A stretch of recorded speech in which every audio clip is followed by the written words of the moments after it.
que ya como eres la jefa. Muy buenos días.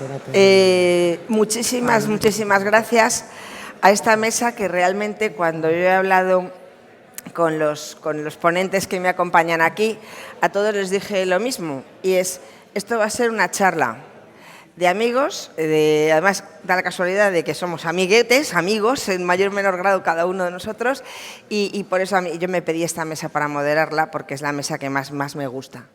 Es la mesa para mí más humana de todas, porque aquí nos acompaña, ¿no?, Inmaculada Rodríguez, que nos llamamos igual, pero el segundo apellido es diferente, igual somos primas, que es la presidenta de la Fundación Damián Rodríguez Olivares, Carlos Lamora, que es vicepresidente de la Asociación Española contra el Cáncer, Álvaro Concheiro, que es, ha creado Stop Leucemia junto con Adrián Mosquera, el doctor Adrián Mosquera, y queremos compartir primero qué hacen vuestras organizaciones y luego nos metemos en la parte que yo tengo más ganas, es la de qué os ha llevado a cada uno de vosotros a emprender este camino en el que estáis, del apoyo a la ciencia desde personas particulares,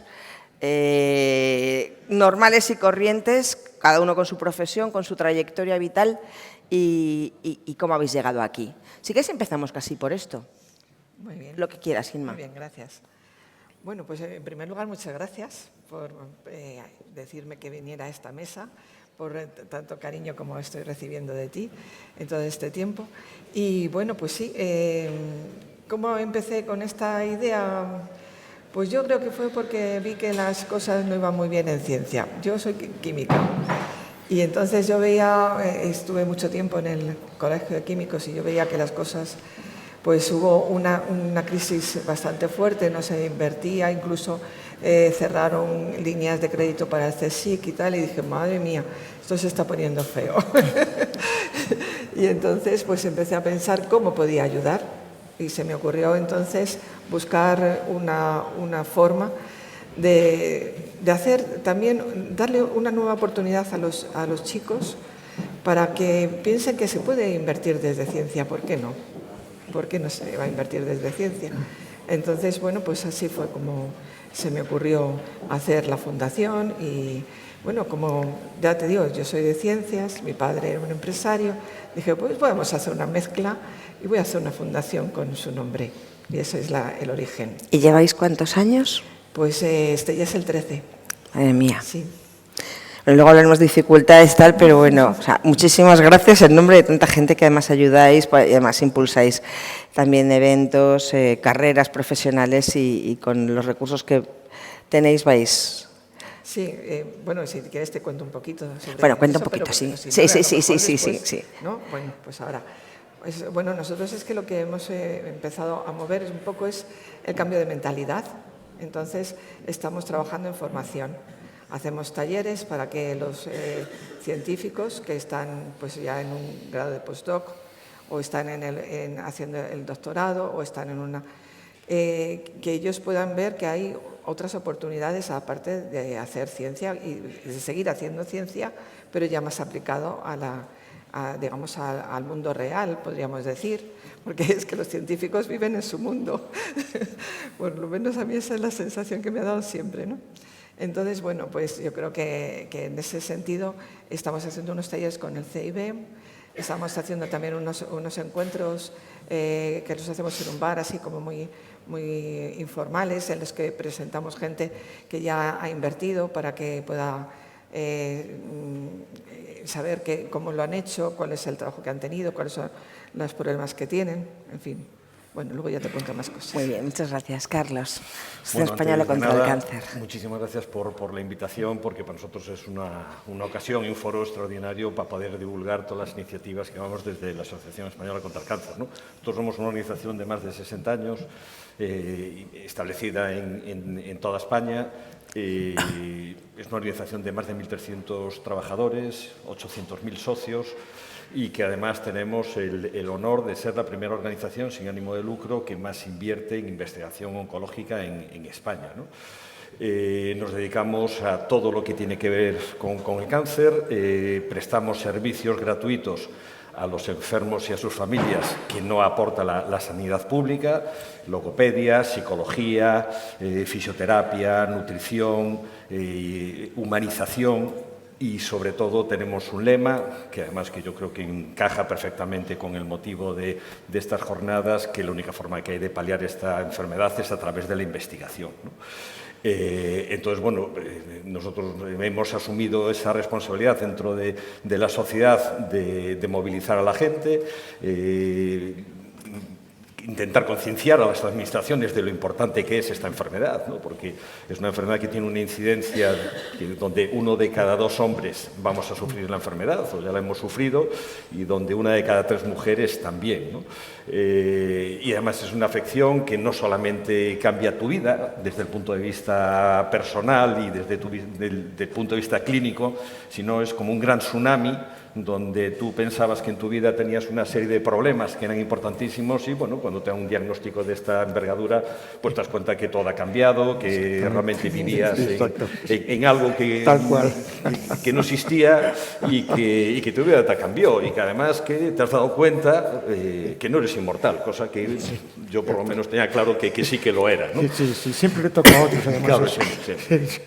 Entonces, bueno, mi motivación fue, yo empecé hace 8 años como vicepresidente. La verdad es que el que asumió la presidencia de la Junta Provincial es un amigo que me dijo: vamos a tomar un café, te tengo que pedir un favor. Y me pidió este favor, ya os imagináis. Y yo en ese momento no tenía ningún motivo para decirle que no, pero tampoco tenía ningún motivo para decirle que sí.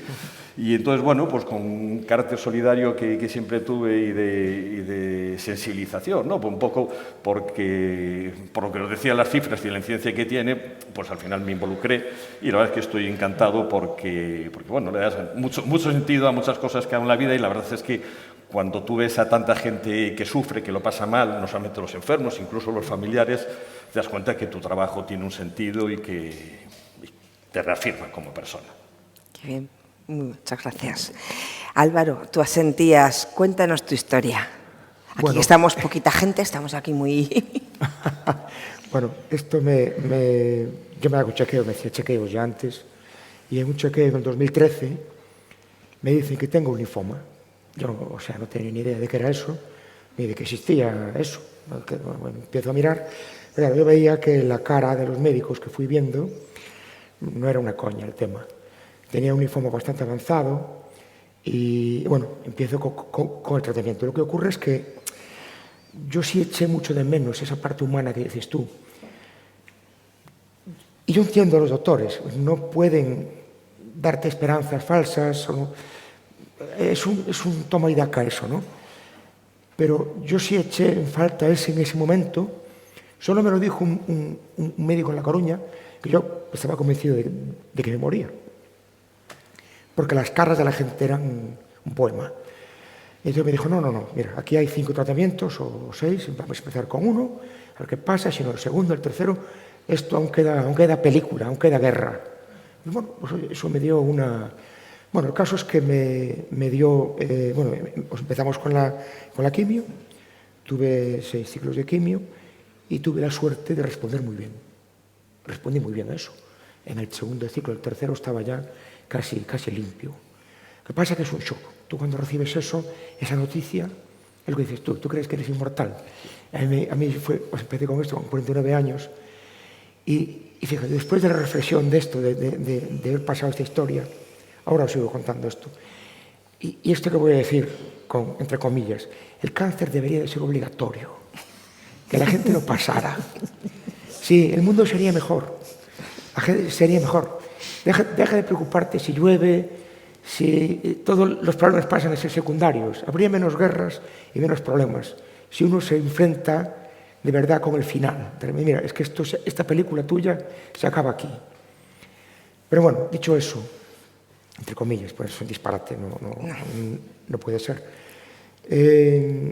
Me lleva un médico amigo mío, también el doctor Bello, también amigo tuyo, Adrián. El hombre se jubila y me encuentro pues que me cambian de doctor. El doctor es muy importante en estas, porque te va haciendo revisiones. Y me encuentro con Adrián Mosquera, que es de mi pueblo. Somos de muy cerquita. Entonces, pues empezamos a hablar y tal, Yo ya estaba con fuerza, que esto fue hace 6 años así, ya estaba con más fuerza para hablar de la enfermedad, para mirar en internet qué era, porque hasta el momento no había mirado nada. No me atrevía a mirar. No. Además, yo creo que no es bueno mirar, porque te confunde. En internet, si miras, te tomas una aspirina y te puedes morir con una aspirina. Es mejor no mirar nada. Y me dice que, bueno, que está creando una cosa de investigación y que se encuentra con que no tiene fondo. Y digo, coño, fondos tengo yo, vamos a darle para adelante. Y ahí está la cosa. Y empezamos a trabajar juntos. Yo le puse los dineros y él puso el equipo. Y les puede contar mucho mejor que yo qué es, porque hacen cosas de las que yo no entiendo nada. Entonces os puede explicar mejor el qué es eso. Y yo estoy muy contento porque veo que el dinero que se está dando vale para algo. Esta fundación que se crea es una fundación dedicada 100% a investigación. Participamos con otras, que es Asotrama en Ferrol, que está más dedicada al tema humano que dices tú, a que puedas hablar con otras personas, que haya pasado lo mismo. Yo en ese momento queda uno tan bloqueado que yo ni se me había ocurrido. O sea, queda uno como en shock, ¿no? Y, coño, compartir con otras personas el lado humano que dices que es tan importante, es importantísimo. Importante, y que te den algo que agarrarte. Pero luego también está el científico. Es decir, ¿por qué a mí me funcionó la quimio y a otras personas con lo mismo que tengo yo no le funcionó? Es una cosa muy injusta esa. Es decir, ¿por qué unos y otros no? Y es en lo que estamos, pues este hombre está investigando en eso y os puede explicar un poco lo que hacemos. Muchísimas gracias, Álvaro. Doctor Mosquera. Bueno, pues muchas gracias. Mi nombre es Adrián Mosquera, soy oncohematólogo aquí en Santiago de Compostela. Y bueno, a ver, si tengo que explicar cómo llegué aquí, pues diría que por un profundo inconformismo. Y bueno, el otro día decía Bad Bunny, ¿no?, en la Super Bowl, por creer en uno mismo, ¿no? Pues la verdad es que serían un poco los motores, ¿no?, de base. Yo no voy a dar un mensaje tan enfocado en el paciente porque creo que ya sería muy redundante. Es evidentemente algo importantísimo y en la práctica clínica asistencial pues uno evidentemente necesita lo que dices, esas dotes de habilidades blandas, esa capacidad de empatía y al final todo está enfocado a generar más valor para el paciente. Pero sí que decirte que, bueno, yo empecé haciendo investigación en ciencias computacionales aplicadas a la salud porque yo pues quería hacer ciencia. En los años 2011-2012 no había nada, estaba España en quiebra con un 25% de paro y lo único que tenía era un ordenador y dije, pues mira, yo habiendo un portátil que me habían comprado mis padres, dije, yo habiendo nacido en esta época, pues tengo que sacarle partido a esto. Y de ahí, pues como hice un anuncio, ¿no?, cómo diste la vuelta al mundo en globo, pues un día en un cumpleaños inflé un globo y uno llevó a otro y al final pues acabé aquí, ¿no? Bueno, pues dicho eso, sí que decir que la historia del tratamiento del cáncer, ¿no?, y de la medicina más personalizada es una historia apasionante, es una historia de conocimiento, ¿no?, pero también es una historia de desigualdad, porque el tratamiento del cáncer probablemente sea una de las cosas más desiguales que existe en el mundo, ¿no? Nosotros estamos utilizando terapias carísimas, gracias a Dios, en nuestro ecosistema para tratar enfermedades como el linfoma o el mieloma múltiple, cuando en Sudáfrica se sigue evaluando si es coste eficiente el uso de la dexametasona, ¿no?, que es un corticoide que aquí no vale nada, ¿no? Entonces, dicho eso, te das cuenta que al final esa innovación viene fomentada por una gran industria, ¿no? Y entonces que si nosotros queremos formar parte de esa innovación tecnológica, pues necesitamos transformar y cambiar nuestra cadena de valores de lo que es un ecosistema público que está pensado, bueno, para el paciente y que fomenta el conformismo, a un ecosistema más dinámico que de alguna manera tengan en cuenta esa colaboración público-privada tan necesaria.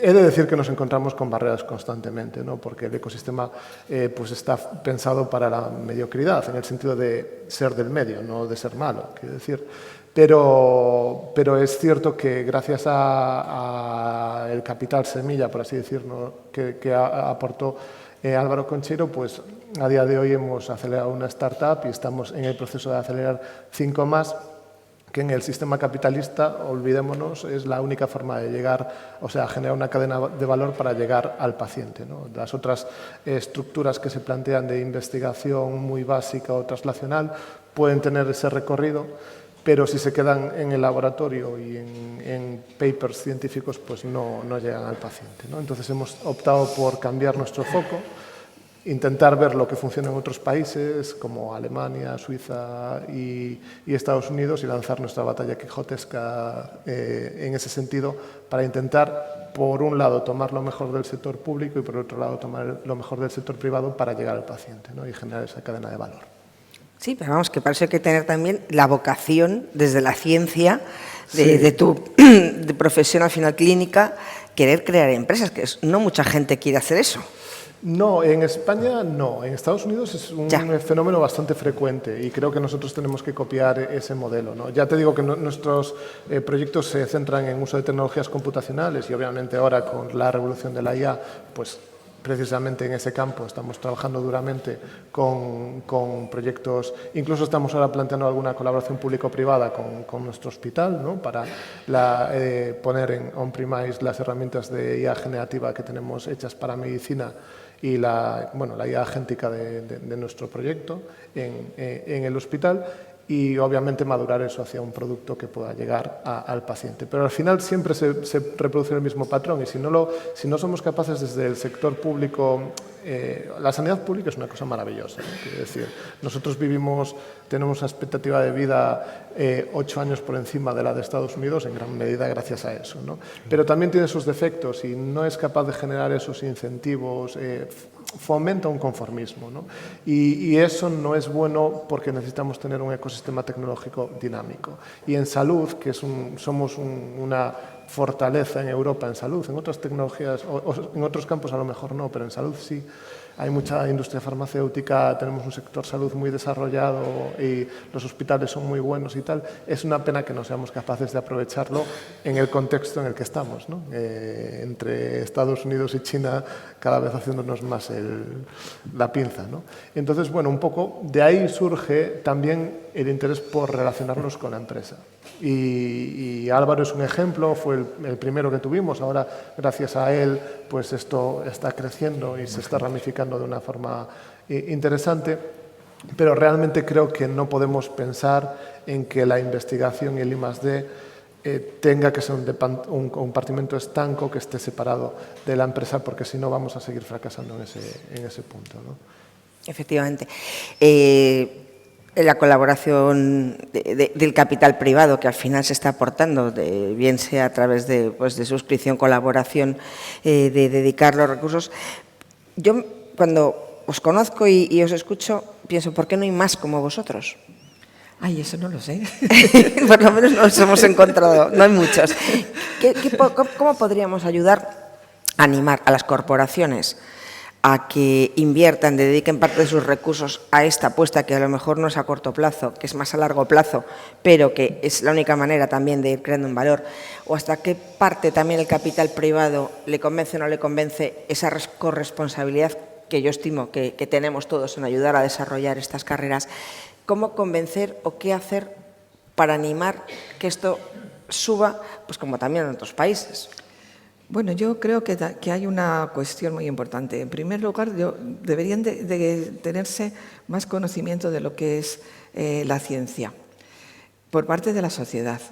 Hace poco que escuché que había un 60% de españoles que pensaban que la ciencia podía llevarnos a una guerra.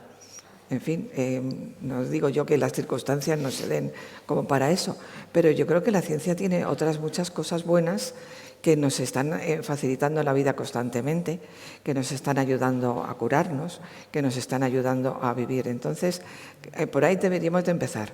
Luego también está la parte de que la persona que invierte en España normalmente, y permitidme la expresión, van al pelotazo. Y entonces es que eso no es bueno. O sea, tendremos que cambiar un poco también la mentalidad del inversor privado para que vuelva a, digamos, a enfocarse en algo que pueda resultar a largo plazo bueno para él, pero que no sea una cosa tan inmediata. Creo que eso también podría ser algo muy importante a tener en cuenta. Entonces, bueno, luego también el proceso en las universidades, que ya se está dando mucho, y por cierto, hemos tenido aquí el congreso el año pasado de científicos emprendedores. Yo quería dar las gracias a Luis, que nos acompañó durante todo el proceso, que nos ayudó muchísimo, y por eso nosotros también hacemos ese congreso de científicos emprendedores para hacer ver que desde la ciencia se puede emprender. Y que además es bueno que todos lo piensen. Hombre, en biotecnología, que es donde más nos movemos nosotros, está como más, lo lleva más en la sangre, ¿no? Y hay muchísima gente joven con muchos conocimientos, con muchas ganas de trabajar y muchísimas personas que se merecen, de verdad, tener una empresa y llevar a su término sus proyectos. Y además normalmente son para beneficio de la sociedad, que eso es lo que a mí me llega, ¿no? Muchas gracias. Carlos. Nosotros somos el éxito de la organización de la sociedad civil, ¿no? Es decir, el 6% de nuestro presupuesto viene de fondos públicos, de subvenciones, pero el otro 94% procede de la generosidad de la gente. Hoy con este acto estamos invirtiendo en ciencia. ¿Por qué? Pues porque lo que no se cuenta no existe. Yo en el momento que os cuente las cifras que nosotros dedicamos a investigación vais a ser más sensibles y entonces la próxima vez que haya una andaina, una carrera o cualquier acto solidario que organiza la ECC o cualquier otra organización que trabaja a favor de la investigación oncológica o de otro tipo, pues vais a ser más sensibles y vais a aportar, ¿no? Nosotros en el año 2025 hemos destinado 40 millones de euros en 282 proyectos que están financiados en todo el ámbito nacional, incluso en colaboraciones internacionales, porque trabajamos en red con otras universidades y otros centros de investigación de España. Como son proyectos plurianuales, tenemos comprometidos 187 millones de euros en casi 800 proyectos y financiamos a 3.000 investigadores e investigadoras en 160 centros de investigación de todo el país, que están radicados en 38 provincias, de los cuales el 59% están liderados por mujeres, y esa es otra de las cosas que nosotros también intentamos pelear por que se rompa el techo de cristal, porque la investigación de las mujeres a niveles básicos, pues la verdad es que es muy numerosa, pero a medida que va avanzando el nivel se pierde, ¿no? Los proyectos que tenemos en marcha, pues yo qué sé, tenemos invertidos en estos momentos 32 millones de euros en el cáncer de colon, que es uno de los que tiene más prevalencia en el sector, 24 millones en pulmón o en tumores hematológicos, 10 millones en próstata, bueno, en definitiva, muchísimos proyectos, ¿no? Tenemos casi 60 millones en 232 proyectos en cánceres poco frecuentes, porque nosotros lo que buscamos con la investigación es la equidad. Es decir, por el hecho, lo que decía antes Álvaro, tú sufres la enfermedad, pero si sufres la enfermedad en una gran ciudad es mucho más sencillo que si la sufres en un punto aislado de cualquier centro, de cualquier ciudad importante, ¿no? Porque los tratamientos son largos, son prolongados, son muchas horas, hay desplazamientos, hay costes, ya no hablo cuando encima hay niños por el medio. Entonces nosotros lo que buscamos es que tu posibilidades de curación no dependa del sitio geográfico donde resides y que además se investiguen aquellos tumores que tienen menor incidencia en la población, pero que tienen un índice de mortalidad muchísimo más importante. Nosotros todo eso lo hacemos a través de la Fundación Científica, con un comité externo que lo que hace es valorar en concurrencia competitiva y buscando la excelencia de todos los proyectos y, sobre todo, buscando la estabilidad económica de los investigadores y además, lo que buscamos es que tenga una aplicabilidad rápida. De hecho, financiamos predocs, postdocs, grandes proyectos y, sobre todo, ahora estamos con un tema que es importantísimo, que es el de la humanización, el conseguir darle formación a los profesionales sanitarios, que sepan cómo tienen que relacionarse con los pacientes y, sobre todo, que la información que tiene el paciente de su situación pues le sirva para entender mejor qué es, dónde se encuentra, ¿no? Y con eso va a ser mucho más libre a la hora de tomar sus propias decisiones. Sí. Álvaro, ¿cómo convencemos para que se invierta más? Mira. Mientras no puede ser obligatorio. Yo voy a ser muy claro con esto. Yo me cansé de pedir. Y ya no pido más. No pido más. Yo doy lo que puedo, lo que sacamos de algún otro empresario vinculado a esto, muy concreto, pero me cansé. No, hay demasiadas fundaciones y no es fácil. Vosotros tenéis un nombre ya de muchos años y manejáis mucho dinero, lo cual me alegro mucho y estáis haciendo, la verdad, que un trabajo excelente. Pero hay muchas fundaciones, es muy difícil pedir. Y yo creo que hay que ir a casos concretos, empresarios concretos, que sí hay alguno, pero tiro de rifle. El resto no nos funcionó. No nos funcionó.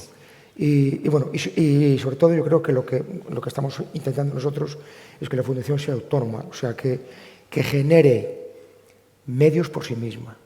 ¿Lo puede explicar Adrián? Sí, aquí justo. Sí, pero... ¿Cómo? Bueno, que es que vuestro modelo me parece bárbaro, ¿eh? Si me permites, me gustaría hacer dos comentarios sobre... Sí, lo que quieras. Nosotros no solo nos financiamos de la Fundación, obviamente tenemos proyectos de concurrencia competitiva con el Carlos III, con la Asociación Española contra el Cáncer. El de la Asociación Española contra el Cáncer, por cierto, lo tuvimos que rechazar, porque nuestra institución no estaba preparada para asumir ese tipo de contratos. Entonces, nuestro investigador tuvo que rechazar el contrato. Esta es una realidad. Lo que quiero decir es que hay una realidad imperante, que es que se hace con muy buena fe y nadie sabe cómo probablemente meter mano en esto o mejorarlo. Pero muchos de los proyectos que se habla de que se financian por concurrencia competitiva, y es cierto, priorizan principalmente criterios academicistas. Entonces, yo creo que uno de los problemas que tenemos es que el ecosistema investigador en nuestro entorno es muy pro-académico. Y no digo que eso sea malo, pero creo que falta más cultura emprendedora para poder transformar esa investigación en algo de mayor valor, ¿no? Entonces, que esos proyectos que al final acaban en papers es el resultado del 90% de la investigación, sino más, es la publicación y la generación de currículums académicos en los que yo, por cierto, yo le dediqué denodadas horas también a mejorar mi currículum, ¿no? Entonces, si somos francos, yo creo que esto requiere darle una vuelta general tanto a los financiadores como también a los financiados. Es decir, ¿qué pasa? ¿Cuál es la cultura imperante en el ecosistema, ¿no? O sea, porque se favorece incluso dentro de las instituciones públicas a personas por criterios políticos o de amiguismo con los directores de las fundaciones y otros nos tenemos que buscar la vida incluso con proyectos más grandes en marcha, porque a nosotros no nos dan espacio, ¿no? Entonces, ¿por qué se produce esto, ¿no? ¿Por qué? Pues yo creo que porque realmente el sector público necesita trabajar más en la colaboración público-privada, pero de verdad, no la colaboración público-privada entendida como yo estoy en el público y yo voy a seguir haciendo mi investigación y no voy a cambiar mis encajes y la empresa aporta dinero y todos quedamos bien y nos sacamos una foto, sino ambos estructuramos proyectos con un fin concreto, ¿no? y trabajamos cooperativamente en ese sentido. Yo creo que por ahí, por ejemplo, proyectos como los de la Agencia Gallega de Innovación, de las unidades mixtas y este tipo de estructuras deberían de fomentarse. Deberían de fomentarse mucho más, deberían de ser mucho más que pequeños proyectos cada poco tiempo y deberían de entrar las grandes agencias de financiación de ciencia que lo hacen con toda la mejor voluntad del mundo, como la Asociación Española contra el Cáncer o las instituciones públicas, a fomentar activamente ese tipo de partnerships, más que proyectos que muchas veces tienen una visión demasiado académica, que deben de existir, ¿eh? Cuidado, no estoy yo diciendo que eso no sea bueno, porque la ciencia tiene una necesidad de generar conocimiento muy básico para poder después llegar a la aplicación, pero realmente, bueno, yo creo que en España ahí tenemos un problema de cultura y eso es algo que hay que cambiar por las dos partes, no solo por la parte de los que tienen el dinero. Pues para eso estamos aquí, para eso también tratamos de poner nuestro granito de arena, innovar sobre la innovación, sí que hay mucho que cambiar y también saber lo que es pagar una nómina también es una cosa que te pone bastante los pies en el suelo. Sí, sin duda. Y Si no hay resultados, no cobras. Eso también es fundamental. Hay mucha gente haciendo programas de doctorado que están haciendo el doctorado y sus investigadores principales les dicen búscate una beca y si no, sigues haciendo el doctorado sin financiación. Toda la gente que trabaja para mí recibe su nómina. Hagan o no hagan el doctorado. No quiero decir que nosotros lo hagamos perfecto, ni mucho menos, pero creo que el hecho es que el investigador tiene que adquirir capacidades de empresario conforme va creciendo su capacidad.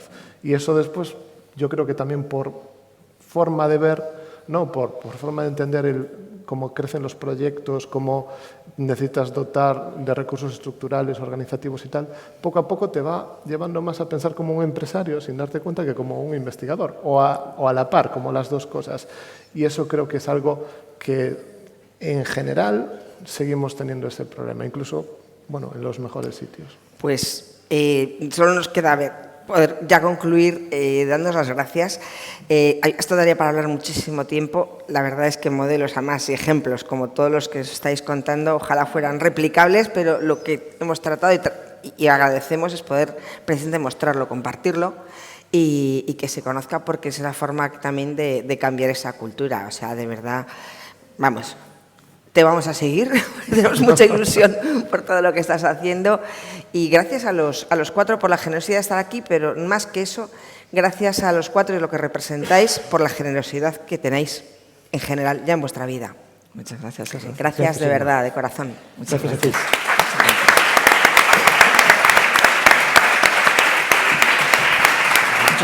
Muchas gracias.